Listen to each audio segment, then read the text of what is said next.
And that is my plight for this evening. So you can go ahead. As you can see, we're a real couple. We go through the thoughts and the hand of power. Let me rub it. But to be honest, your surroundings and your interactions are so important. As Cheryl stated, when she was going through her practicum and her Did you just not internships, just jump over anything that I said and not take your responsibility for anything you asked me to talk about, and then you go to my practicum? I don't even understand. what would you like me to rebut? You would like me to I rebuttal? don't want you to rebuttal. I want you to talk about. You asked me to be transparent, and I was transparent, and you jumped over Okay, that and went to I was trying to be not okay. So I guess I okay. wasn't being nice. Okay, since Cheryl expressed herself in reference to her desk area. Now, as she states, when she decides to clean up my desk area, not that I ask her to clean And how my. often do I Uh, do it? when you get those, when I don't know, sometimes she gets in those spurts where she wants to clean every single thing in the house, and all of a sudden everything is just for everything is open season. But I don't throw it away. Oh, I didn't throw anything in your way, so you can't say But anything. do I clean Oh, up your area? Is it Cheryl. nice and clean when you come back? Is it nice and clean when you come back?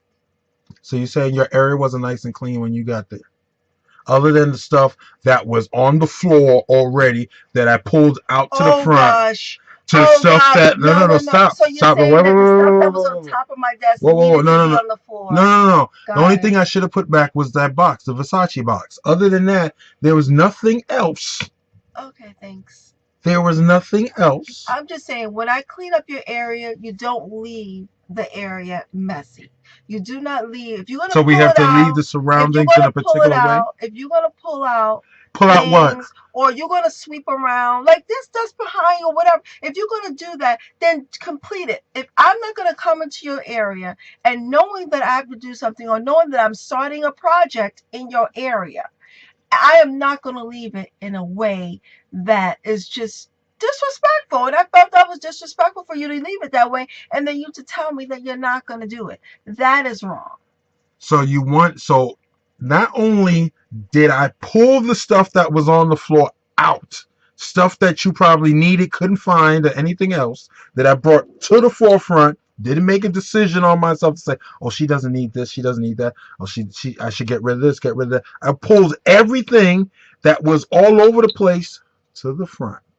So No, you're no, stop, saying that stop, stop, everything stop. Let was me finish. all over the It place. was. Okay, so let me just say this. So now that Gregory decides how he's gonna leave his stuff, and I decide how I'm gonna leave my stuff. My whole point is that if you go into someone's area, just be able to make sure that if you're gonna clean it, you're gonna clean it completely.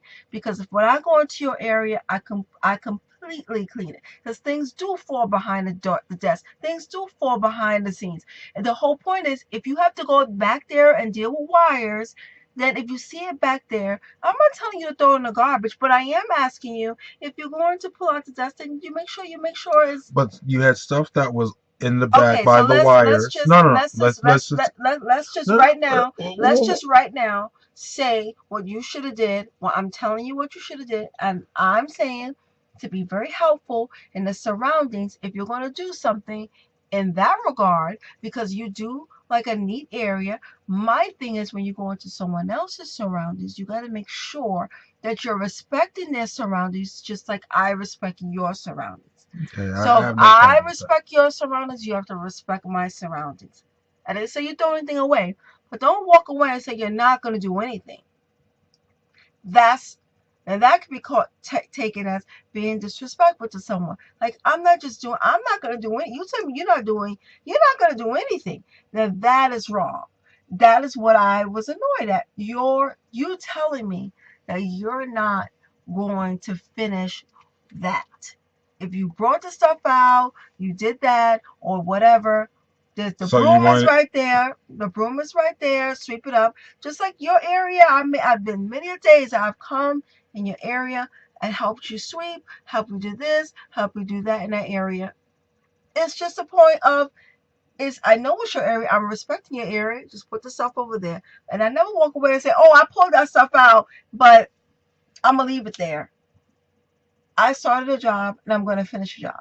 I don't know where this goes, but this is what I did when I found this. I put it right So here. you're saying if I had put everything and swept everything into one big pile and left it there and just put the Versace box back on your desk, this would alleviate the argument? No, to alleviate the argument, you not saying that you're not going to do anything. Or you could ask me and say, Cheryl, do you need this? Do you need that? Or whatever?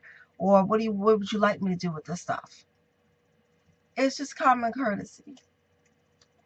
Well, that's why they say, especially with your surroundings, creative people are usually, because she's a very creative person, and they usually say creative people just keep their area in a particular way. It's not that it's a negative way or it's a positive way, but very creative people like to expand themselves all over the place.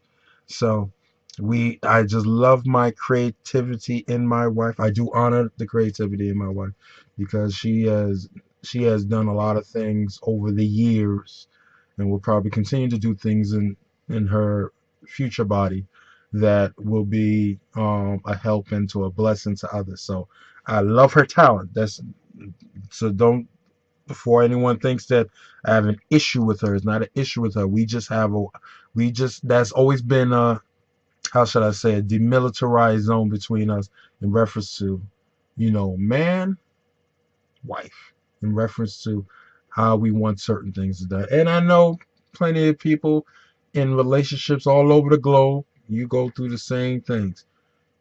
He may be messy. She might like things in a particular way. There's always going to be friction. No relationship is perfect.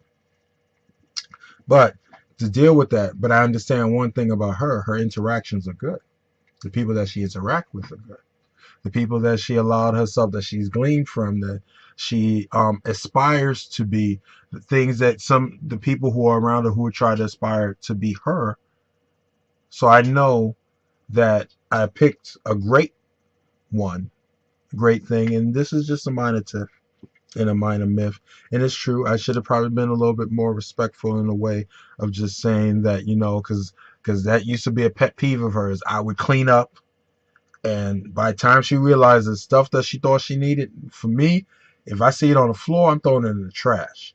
And there were many years where when we were growing in our relationship where that created a lot of conflict about our surroundings. But now that there was a situation that a monitor, the wires were a little frayed and just needed to be replaced. And I went into the area and I should have just asked, I can respect that, to say that maybe I could have said it better. I could have expressed myself a little better at that particular moment after just, being under there fixing wires and making sure that she's whole in her desk area. Is that surmise to say? Okay.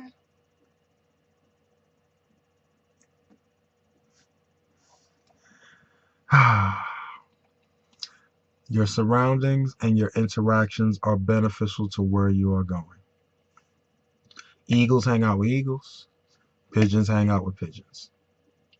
If you know that you wish to be an eagle and the people around you are pigeons, you have to change your circle. You have to change your surroundings. You have to change the people you interact with. If you know that you have $100 million dream and you're starting with $50 in your pocket, then you need to start figuring out what are the necessary steps that you need to emulate, not just copy, but emulate to see that, okay, how can I take some of the wisdom without just becoming a copycat? And by doing so, you allow yourself to grow and you take your steps in that level of success that you see yourself. Now, some people's success could be just having a six-figure income and living comfortably. Some people, success could be billions. Wherever you lie in that circumference, success should be also partly within you in referencing, the kind of life, the kind of interaction that you're giving to people. Success shouldn't be about you just having material gains. Success is also based upon how much are you impacting others, and that is successful. Because just because you may not be seeing stuff in the tangible, the universe has a way to rectify those things and to be a blessing unto you in a different format or in a different way other than what you may have given out. Was that is that true, Cheryl, or do you have anything to add? Well, I like to add about surroundings is that you should qualify and quantify who you have around your Mm, surroundings.